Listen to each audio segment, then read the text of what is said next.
තාත්තේ මල්ලිව හොස්පිටල් එකේ ඇඩ්මිට් කරගත්තා. මොකක් නවත්තගත්තා? ඔව් ඔලුවේ තුවාලේ පොඩ්ඩක් ලොකු වින්ද එහෙමම නවත්ත ගන්න ඕන කිව්වා. අප්පට දෙව්බෝයි කොහෙද ඉන්නේ? තාම මම වාහනේට නැග්ග විතරයි. මූට කොට්ටයක්වත් අරන් ගියේ නෑනේ. කවුද පුතේ ඉතින් හිතුවේ නවත්ත ගනී කියලා? ලොකු බෑග් එකකට තාත්තේ කොට්ටෙකුයි සුදු පාට බෙඩ්ෂීට් දෙකකුයි දාලා තියන්න.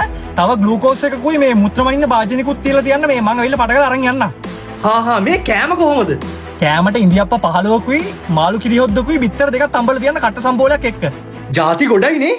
අම්මට දැන් දෙන්න නැගිට ගන්න බැරි වෙන්නේ අර උණත් එක්ක. කමන්නේ මම මොන හරි කරන්න මේක ඊට වඩා වැදගත් නේ. උඹ හිමීට ගෙදර යන්න අතරම් පුතේ. හොඳ වෙලාවට ලොකු පුතා ගෙදර හිටියේ. රත්තරන් පුතා ගෙදර ඉන්න පරක්කු නිසා තාත්තා ආයේ කෝල් කරා. රත්තරන් පුතේ කොහෙද ඉන්නේ? දැන් නම් මේ ගේ ගාව මේ මල්ලිට ලුණු කැඳ එකක් හදලා තියනද මට කලින් කියන්න බැරි වුණානේ. ලුණු කැඳ? ඉතින් මේ ඉන්දියාප්ප තියනවනේ. ඉන්දියාප්ප හදන්න කිව්ව මට කන්න. උඹ දෙන්නේ දියර જાති විතරයි. මොන්නෝ වරෙන්කෝ ගෙදර උඹ. එන වෙනවා තව විනාඩියයි. මේ මාළු කිරි හොද්දට තාත්තේ මිරිස් ටික කඩුවෙන් දාන්න එක නැත්නම් මට වඩ දෙවිල්ලට ඒවි. ඈ?